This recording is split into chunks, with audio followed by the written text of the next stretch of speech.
Hello, everybody. Hello. Good to see you. Everybody, please have a seat. Have a seat. Well, thank you so much for the warm welcome. To Bob, thank you very much for the terrific introduction. I want to thank Brian Moorhead for the great tour, and Mitchell Puller for trying to explain to me what was going on here. We've got Governor Beverly Perdue, who's doing just a great job on behalf of all of North Carolina. Please give her a big round of applause.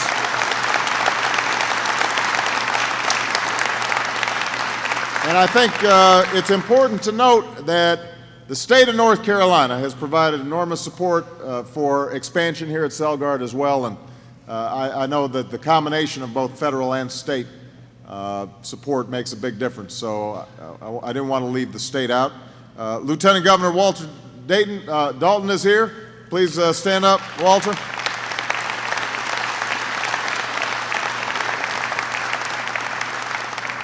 The hotshot, young, up-and-coming mayor of Charlotte, Anthony Fox, is in the house. Give him a big round of applause.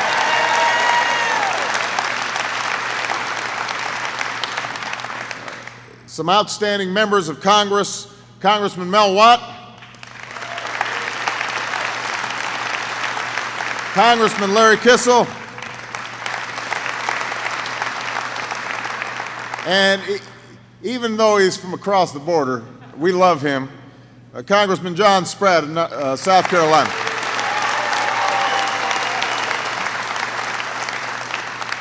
So it is good to be here at Celgard, and it is good to be back in North Carolina. It is good to be back. We just concluded our tour where we saw some of the workings of this facility where you're manufacturing components for state-of-the-art batteries. You're building separators to make sure diametrically opposed forces can work successfully together. And I couldn't help but think we could use your help in Congress.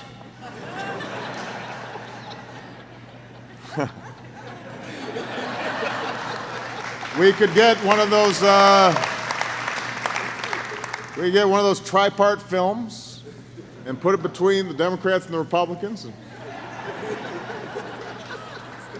it would improve conductivity, right? Did I get that right? Yeah, okay. Now, the truth is, these have been a very tough 2 years for North Carolina, and they've been a tough 2 years for the United States of America. We've been through the worst period of economic turmoil since the Great Depression. Keep in mind, when I first took the oath of office, we were already moving towards what some thought was a Great Depression. We were losing about 700,000, 800,000 jobs per month. And the economy was contracting at a pace that we hadn't seen in generations, about 6% contraction that first quarter when I first took office.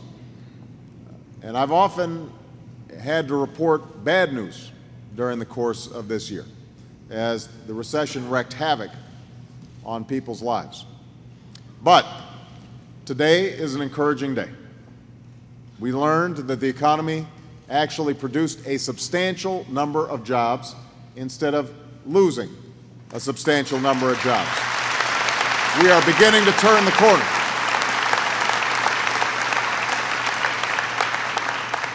This month, more Americans woke up, got dressed, and headed to work at an office or factory or storefront. More folks are feeling the sense of pride and satisfaction that comes with a hard-earned and well-deserved paycheck at the end of a long week of work. As I said, just 1 year ago, we were losing an average of more than 700,000 jobs each month. But the tough measures that we took, measures that were necessary, even though sometimes they were unpopular, have broken this slide and are helping us to climb out of this recession. We've now added an average of more than 50,000 jobs each month over the first quarter of this year. And this month's increase of 162,000 jobs was the best news we've seen on the job front in more than 2 years.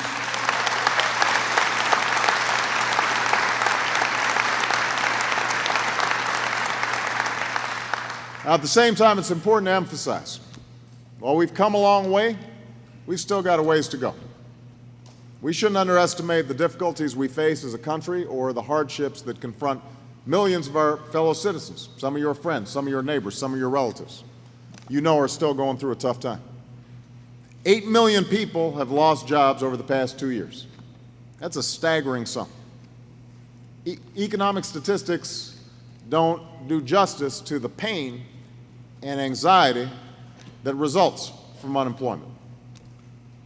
Lasting unemployment takes a toll on families, takes a toll on marriages, takes a toll on children. It saps the vitality of communities, especially in places that have seen factories and other anchoring businesses shut their doors.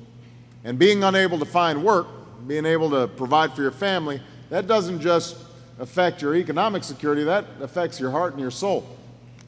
It beats you up. It's hard. So we have to be mindful that today's job numbers, while welcome, leaves us with a lot more work to do.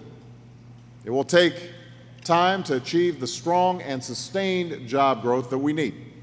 And long before this recession hit, for a decade, middle-class families had already been experiencing a sense of declining economic security.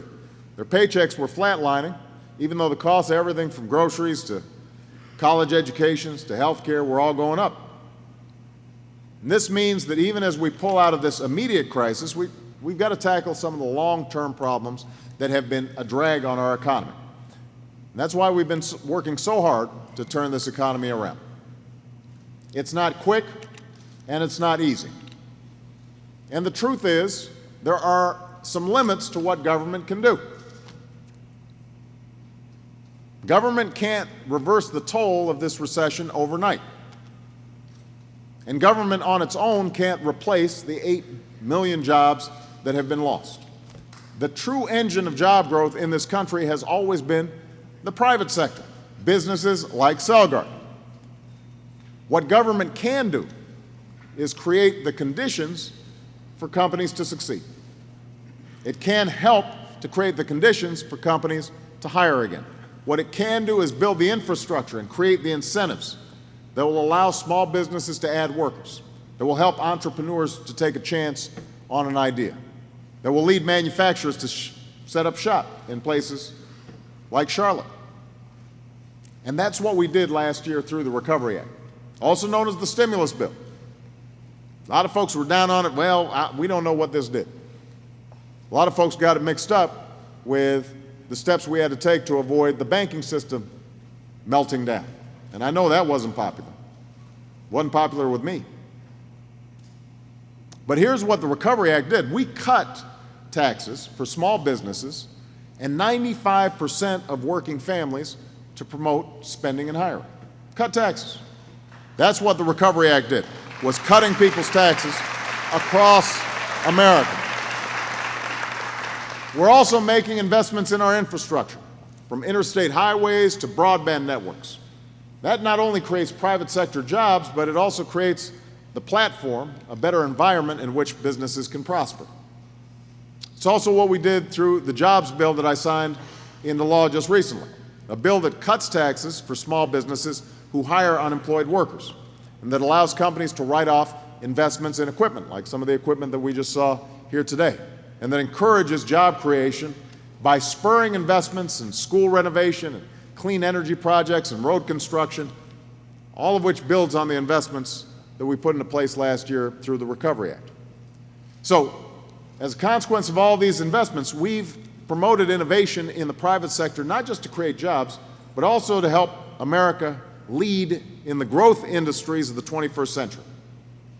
See, I want to improve the short-term jobs picture, but I also want to improve the long-term prospects for our economy. And in no area is America more primed to lead them than in clean energy. And I don't have to tell the folks here at Celgard about that. Because through the Recovery Act, this company has received a $50 million matching grant to expand the facility on this site and to add another facility in Concord, North Carolina. I also know this builds on the work that Governor Perdue did to bring clean energy jobs to this state. So here's the bottom line. This investment is expected to create nearly 300 jobs for this company, more than 1,000 jobs for your contractors and suppliers. And these are all jobs helping America build the batteries that will power cleaner and more efficient cars and trucks. And through investments like this one across the country, we're already seeing an incredible transformation. Here's an interesting statistic.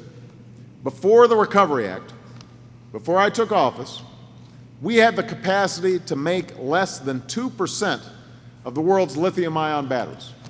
Less than 2%. In the next 5 years, on the trajectory that we're now on, we're going to be able to make 40% of the advanced batteries right here in the United States of America. Right here.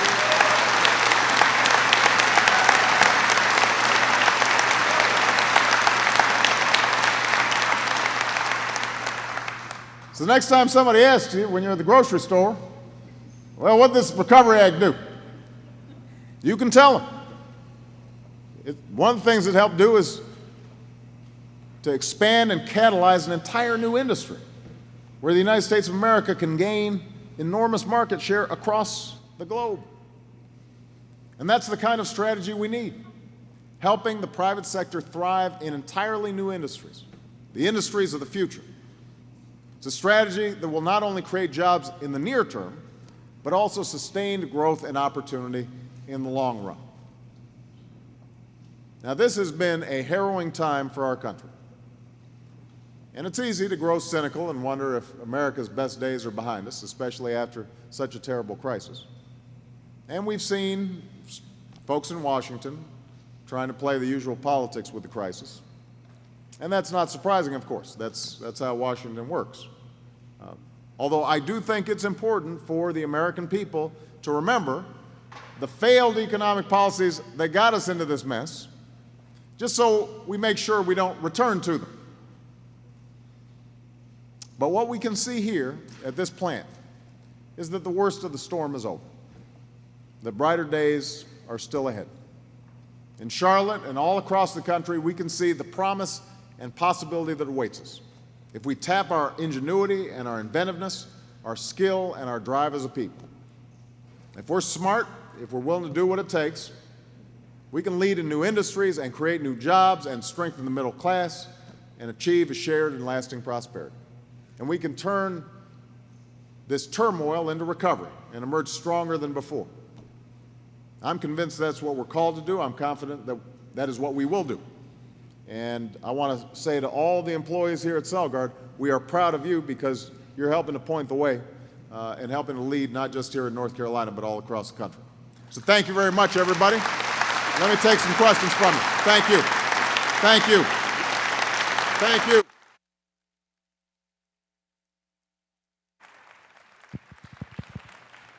So, you know, when they let me out of my cage at the White House, I like to actually have a chance to talk to folks. And so we've got time for a few questions. And we've got some young people here in the audience with their microphones. This is not formal, even though I'm sure with some of the cameras, a few of you may feel it's a little intimidating.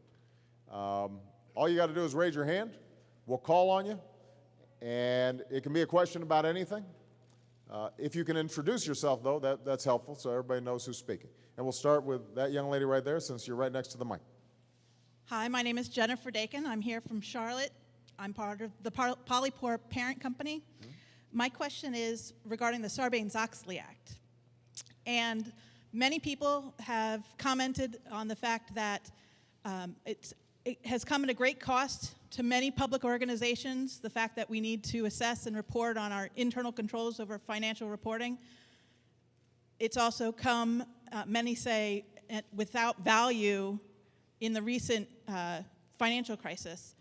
What value do you think it may have going forward on the upswing as the economy goes forward? Well, it's a great question. For those of you who aren't aware of it, Sarbanes-Oxley was instituted not in response to this financial crisis, but in response to the Enron WorldCom nonsense that took place over a decade ago. And the concern there was that the accounting practices of companies had gotten so out of whack that you had a company like Enron that was essentially booking all these profits, driving up their stock really high. CEOs were making these gazillion-dollar bonuses, but it turned out when you actually got in there and started looking at what they were building a house of cards. It was manufacturing profits out of thin air.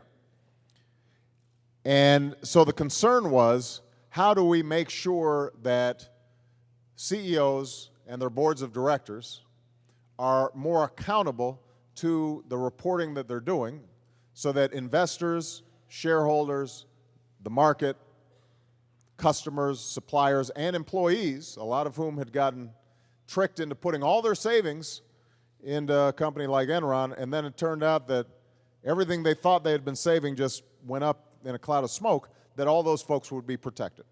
So the intent around Sarbanes-Oxley was a good idea. It was the right thing to do.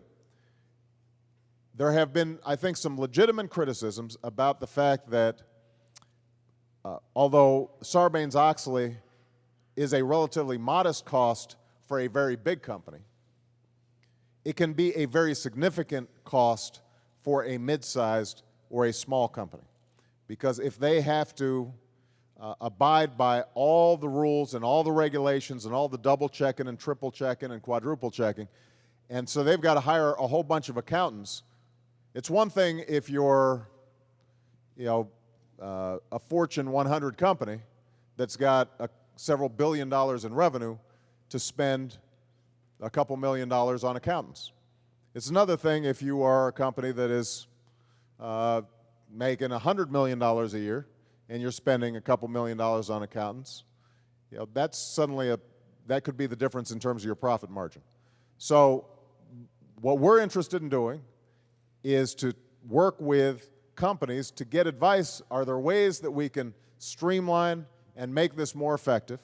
Are there ways that we can lessen the burden on small and medium-sized companies, but still retain the basic principle that accounting standards have to be met, they have to be clear, they have to be understandable. You can't cook the books, and that CEOs and boards of directors have to be accountable for the accounting statements that they put out there.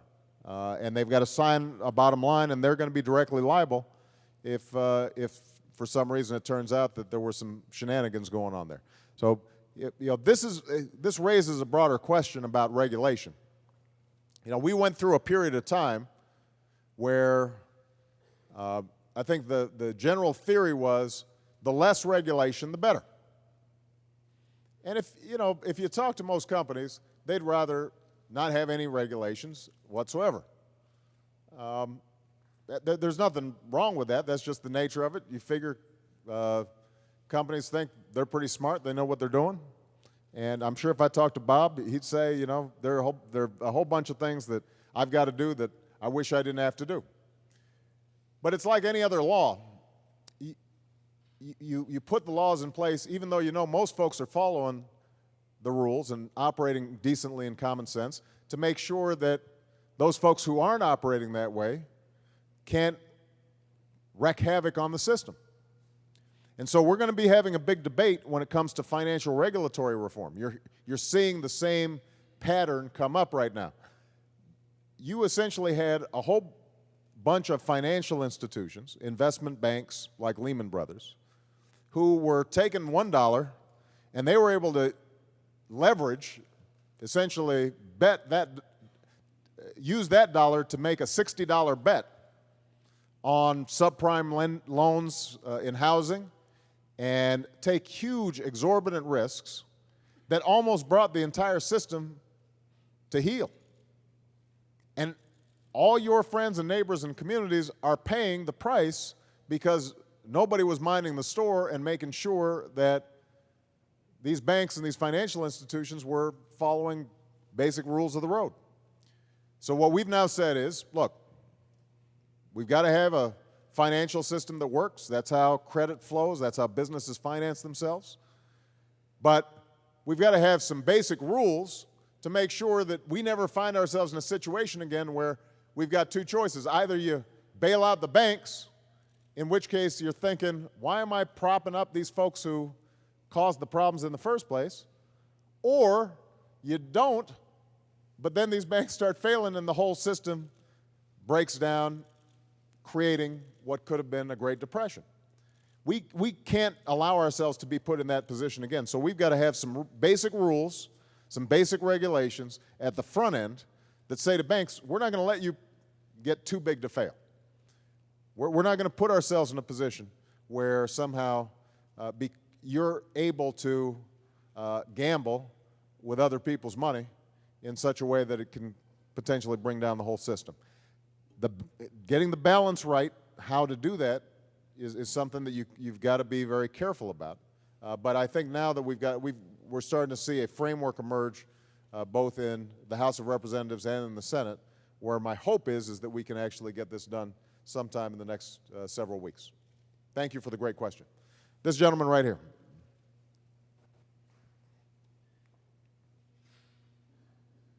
Thank you, sir. My name is Michael Shore. I'm here in Charlotte.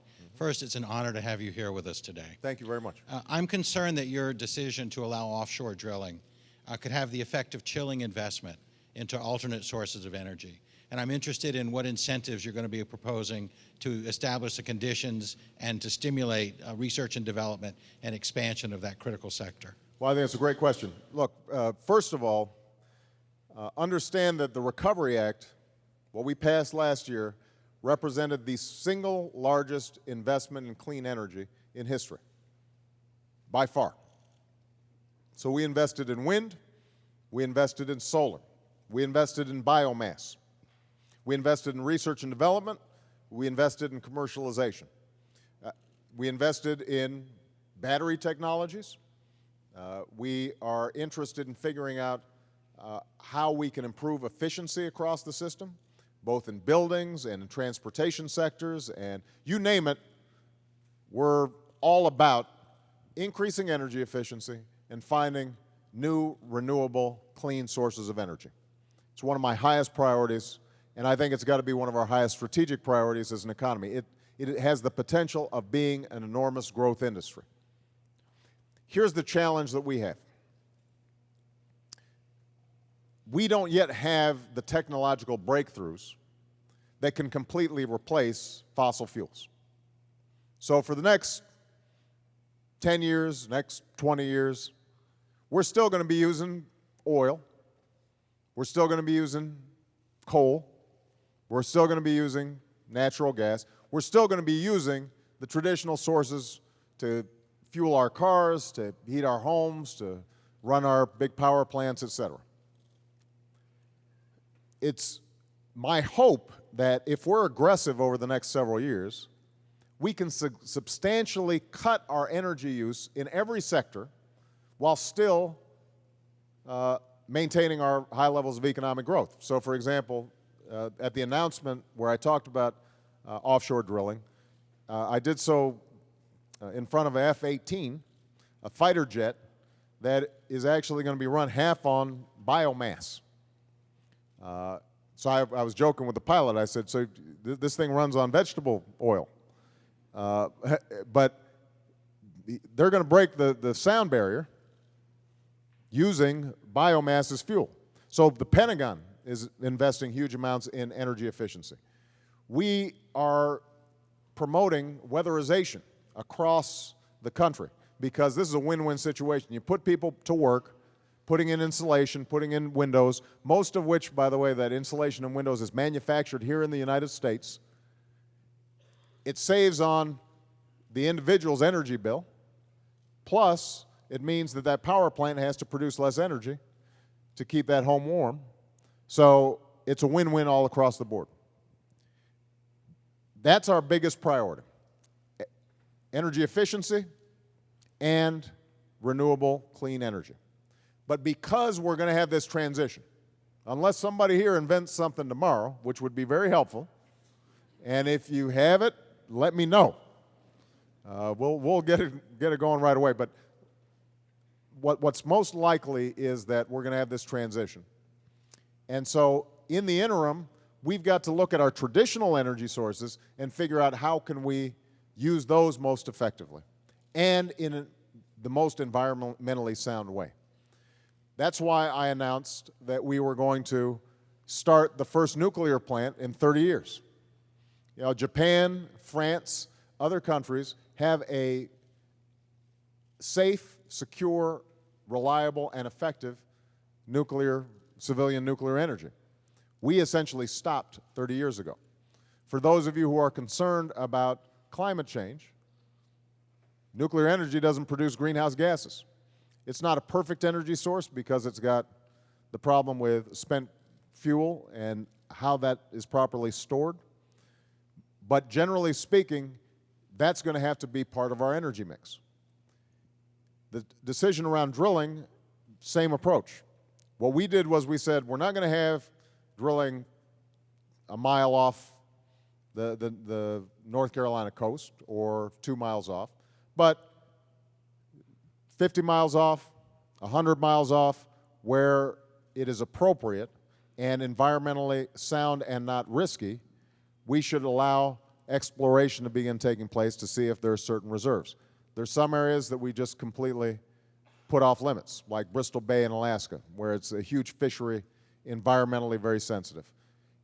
There are some areas off the coast in the Gulf of Mexico, which don't make sense for us to allow exploration, even though we know that there are existing reserves there.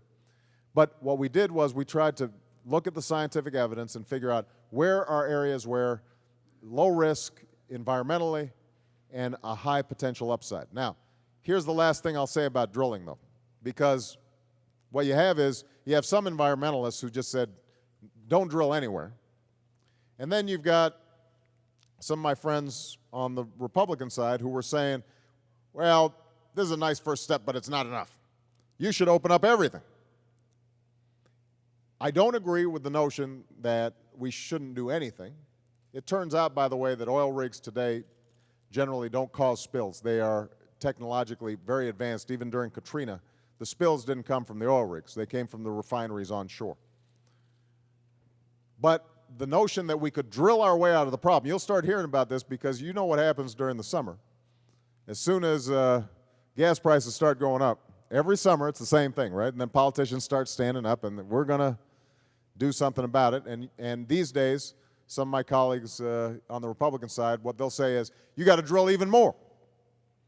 Just remember the statistics when you start hearing this. We account for 2% of the world's oil reserves, but we use 20% of the world's oil. We use 20%, we only got 2%.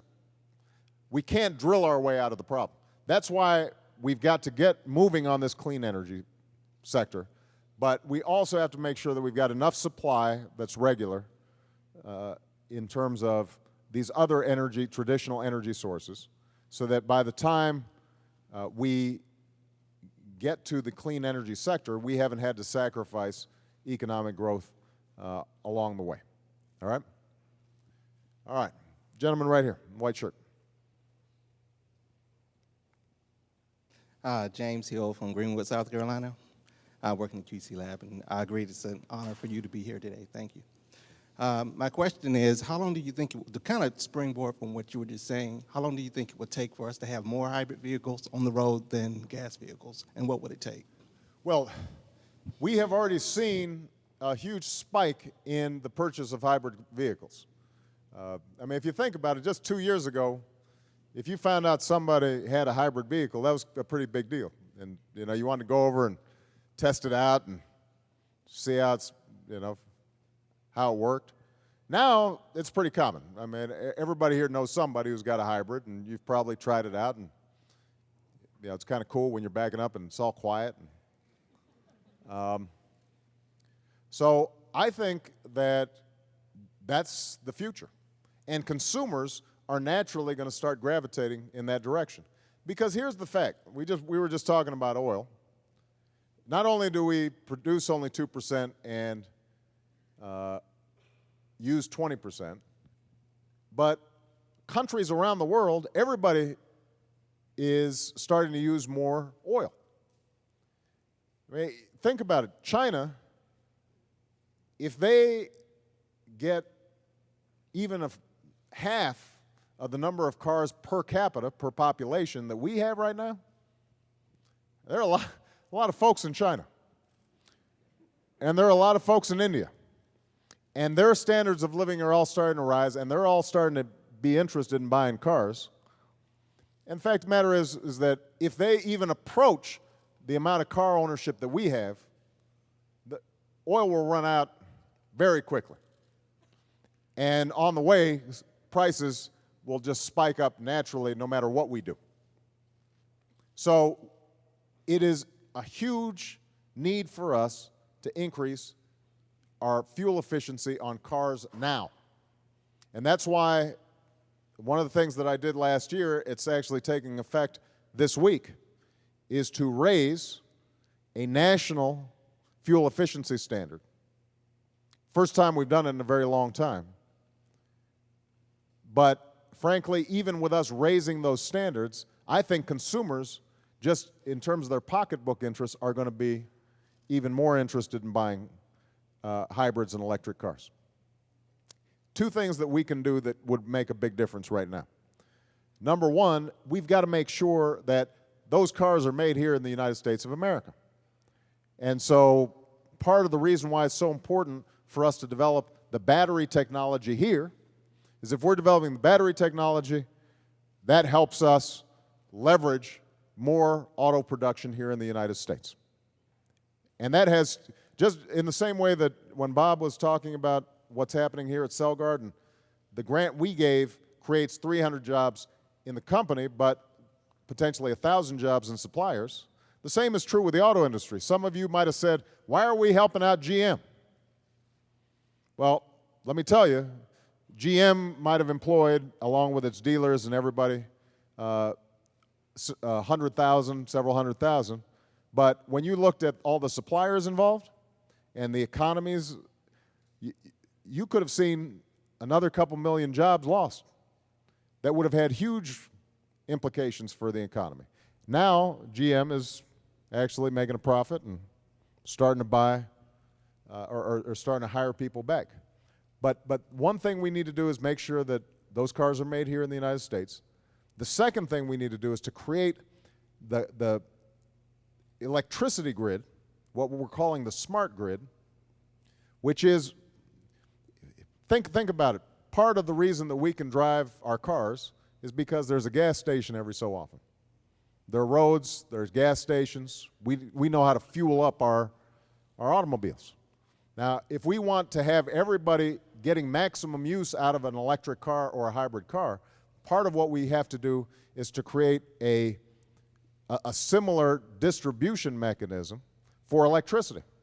And one of the exciting things about these hybrids is we want to get to the point where you've got what's called a plug-in hybrid, where you essentially have a gas station at your house called your electric socket. And you're going to be able to plug in your car at night. Some of the energy that was stored in the car can actually go back into the house, and then when you're ready to go, you can get that energy and use it to drive. But to do all that, you need a better electricity grid. We've got kind of a creaky infrastructure when it comes to electricity, and that's one of the major investments that we want to start making. And that, by the way, is an investment that only government working with the private sector can help to make. You know, you're hearing a lot of talk these days about government. And government's terrible, and bureaucrats, and they're taking over, and all this stuff. Look, I don't want government any more than is necessary, but there are some things that Bob or any CEO can invest in. Bob's not going to build the roads to get to Celgard. No company is going to make investments for a public good. None of you would expect a private company to fund our military or our firefighters.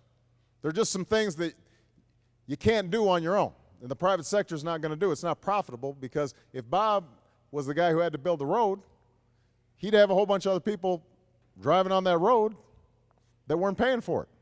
So it's not a good investment for him. That's where government comes in. The same is true when it comes to something like the electricity grid. We're going to have to help create that infrastructure, just like broadband lines, just like a whole bunch of basic 21st century infrastructure, so we've got the platform in order to succeed and compete economically. That's what the Chinese are doing. That's what the Indians are doing. That's what the Germans are doing. That's what the United States is going to have to do. All right? I've got time for a couple more questions.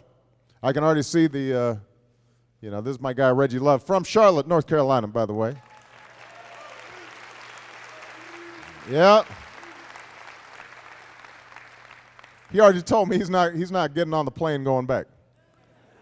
He's spending the weekend here. All right. I think I should. Let's see. I want to make sure that I've got to get a woman in here. Make sure that it's balanced. All right. This young lady right there.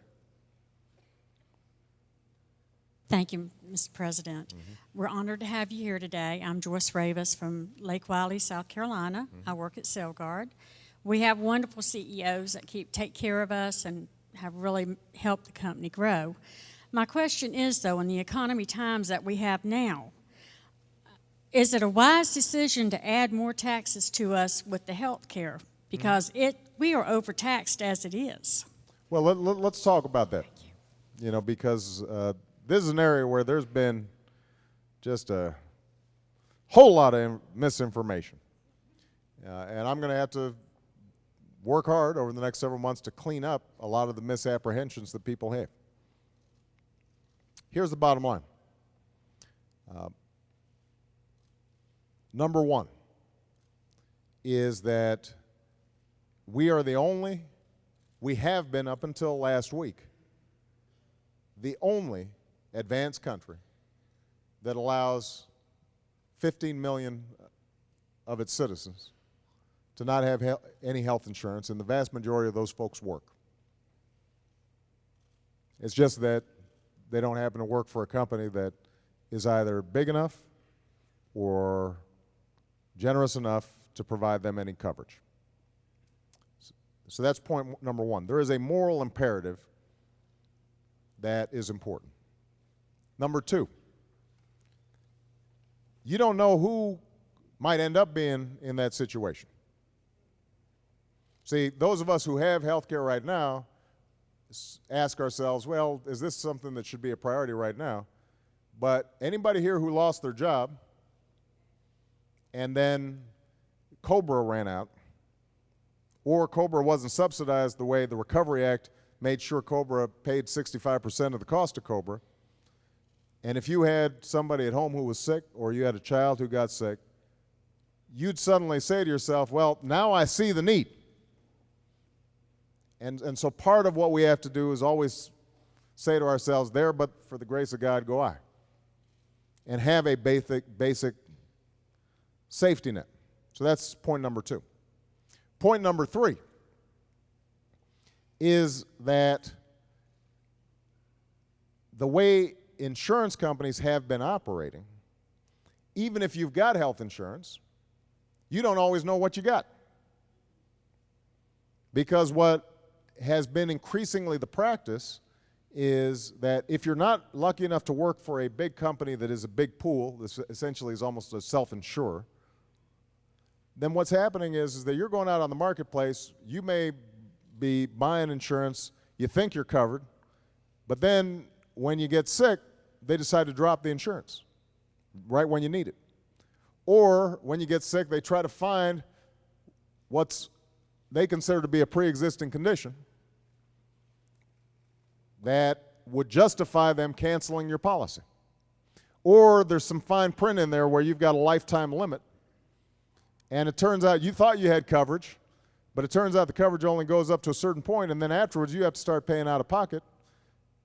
And even after paying all those premiums, you're now in the hole for $100,000 or $200,000, and you're going bankrupt or losing your house. And the final point is that the costs of health care, setting aside anything we did in reform, I mean, if we just allowed the current trajectory to go on, is out of control. Now, I haven't talked to Bob about what his costs are looking like for Celgard employees, but I can tell you that health care costs have gone up. The price of health care has gone up 3 times faster than wages. So either the company is having to swallow those costs, which means that's less money that they could use for hiring new workers or investing in new plants and equipment, or they're passing on those costs to their employees in the form of higher premiums, higher deductibles, higher copayments. And what's happening federally is because the costs are so out of control, all the programs that we already have, Medicare, Medicaid, the Children's Health Insurance Program, all those things are completely out of control. So if you're concerned about the deficit, what you're really concerned about is the cost of Medicare, Medicaid, and all the other programs that are already in place. So here's what we did. What we said is, number one, we'll have the basic principle that everybody gets coverage. And the way we're going to do that is to say that most people individually shouldn't buy health insurance on their own because they have no leverage and the insurance companies take advantage of. Instead, what we're going to do is we're going to set up a big pool, a marketplace, that allows everybody to buy into this pool that members of Congress, by the way, will be a part of, so you know it's going to be a good deal. Because members of Congress, you know, they've got to look out for their own families. They wouldn't vote for it if it wasn't going to be a good deal. And just like Walmart is able to leverage a really good price from its suppliers for everything because they're such a big purchaser, well, this pool will be a big purchaser, and it will be able to get a better deal from insurance companies. So that's point number one. That will drive down the prices for people who are participating, and it will allow everybody to get a decent deal on insurance. And what we do is we provide tax credits to people who still can't afford it so that they can afford it. That's point number one. Point number two is we've got the strongest insurance reforms in history. So all those things I told you about, you not being able to get insurance because of a pre-existing condition, you finding yourself getting dropped, even though you've been paying premiums for 15 years and suddenly they just decide, sorry, we don't want you because you're getting sick, those policies will be over. And so you will be protected as a consumer to make sure you've got security and protection if you've got insurance already. That's the second thing we do.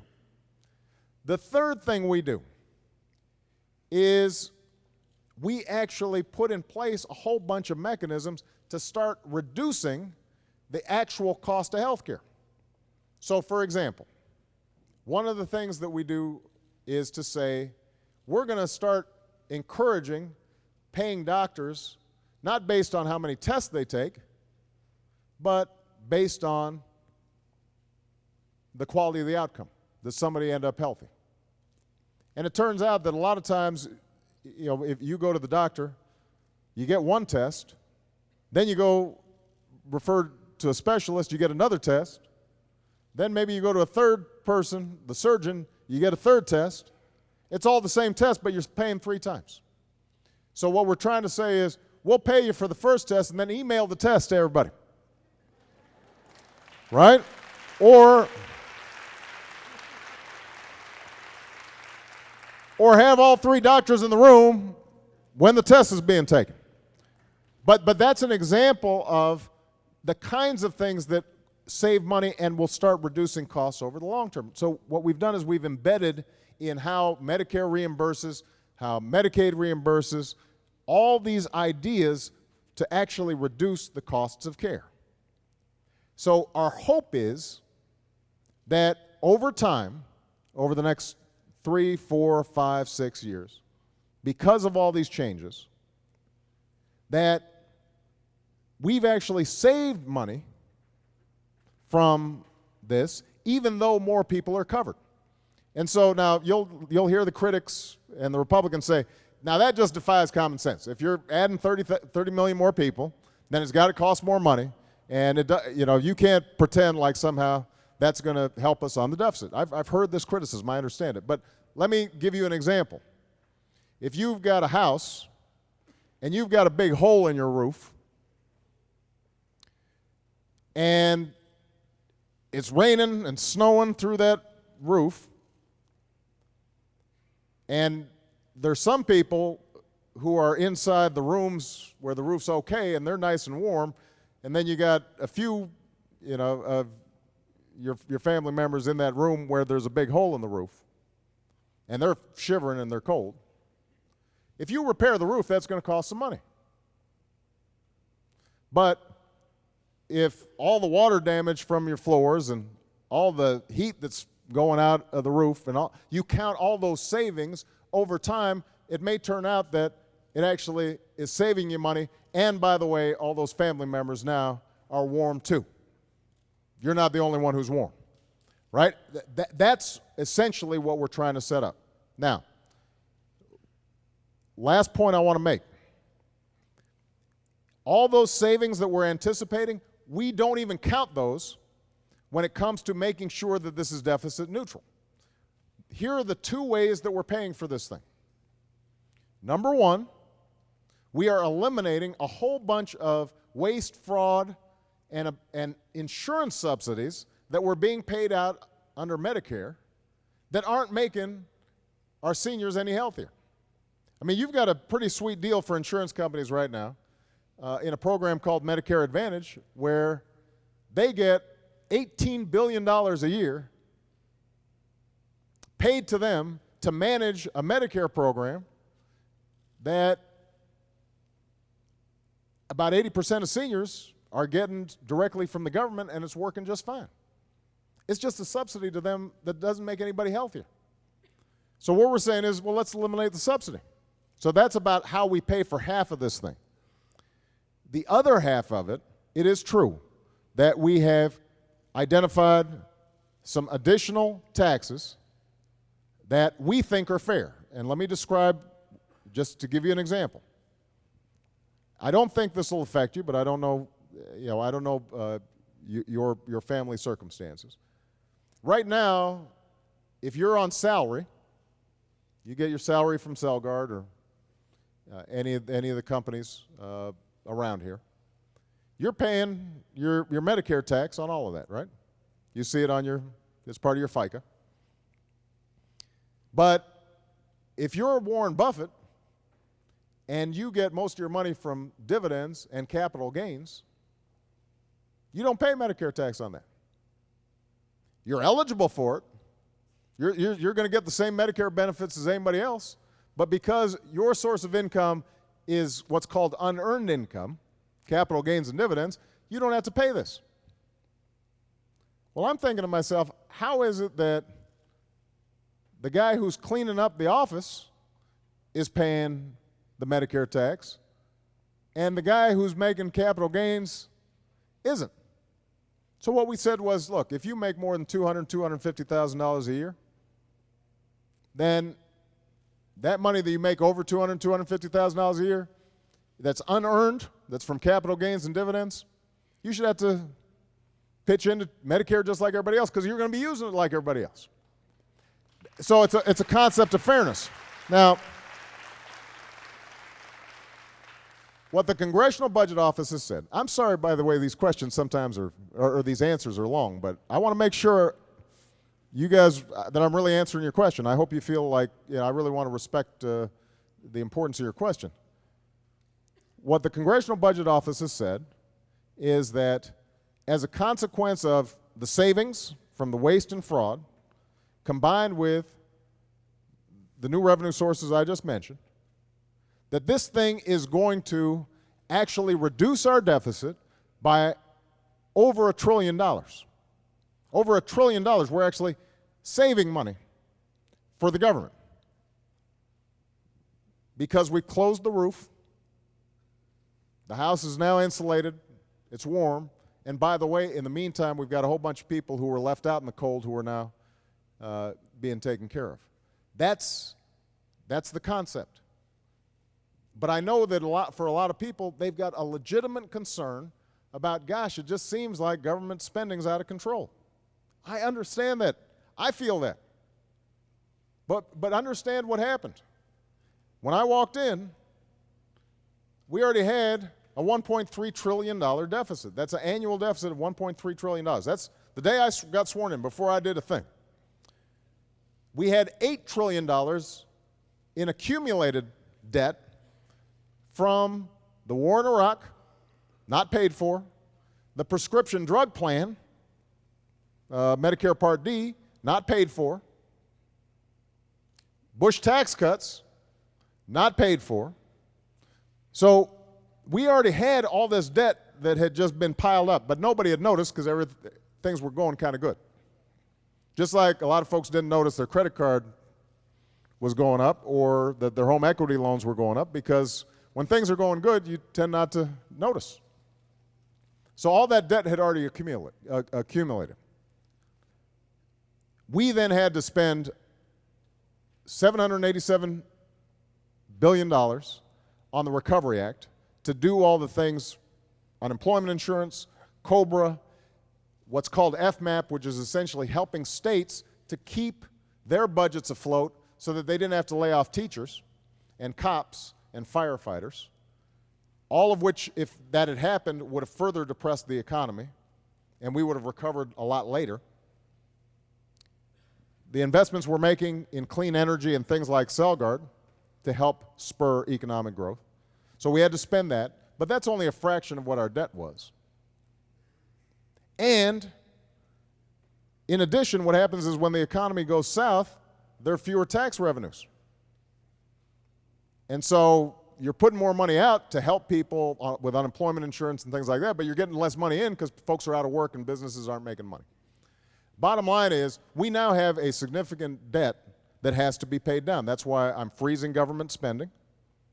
That's why we reinstituted what's called pay-as-you-go. You can't start a program without paying for it. Our health care program is paid for. But the big thing, if you're really worried about leaving debt to the next generation, which I know you are, the most important thing we're going to have to tackle is our health care costs. Because Medicare is by far, Medicare and Medicaid are the biggest things that are looming in the horizon in terms of what our debt's going to be.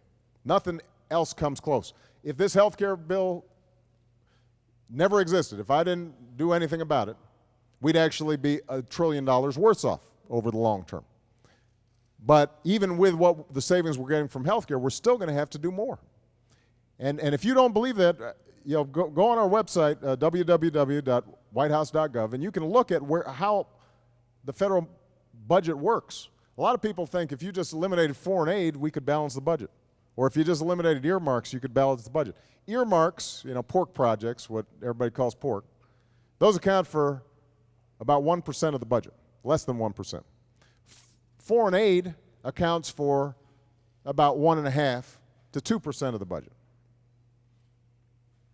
Most of the budget is Medicare, Social Security, Medicaid, defense spending, and interest on the national debt. That accounts for about 70% of the budget. And so all this other stuff that sometimes we argue about, that's not the big stuff. We're going to have to tackle the big stuff if we're going to get our budget under control. Boy, that was a long answer. I'm sorry. But I hope everybody, but I hope I answered your question. All right, I've got to make this the last question. I'm going to ask this young man right here. My name is Matt Litzler, and I flew down from Cleveland, Ohio this morning. We're a supplier here to Celgard, and about 75 of those 1,000 jobs are in Northeast Ohio. Real quick question. If Reggie's not going to go on the plane, can I get a ride back to the airport? Come on, let's go. But secondly, the limousines that you drive, electric with Celgard membranes in them sometime soon? The answer, I'm going to be honest with you. I'm going to be honest with you. When I first got Secret Service protection, I asked, can we make these cars hybrids? And I apologize because Secret Service said no. Now, the reason is not because Secret Service are bad guys. It's because the cars that I'm in are like tanks. I mean, they, as you might imagine, they're a little bit extra stuff on there. They're a little reinforced. So they weigh twice or three times what an ordinary car weighs.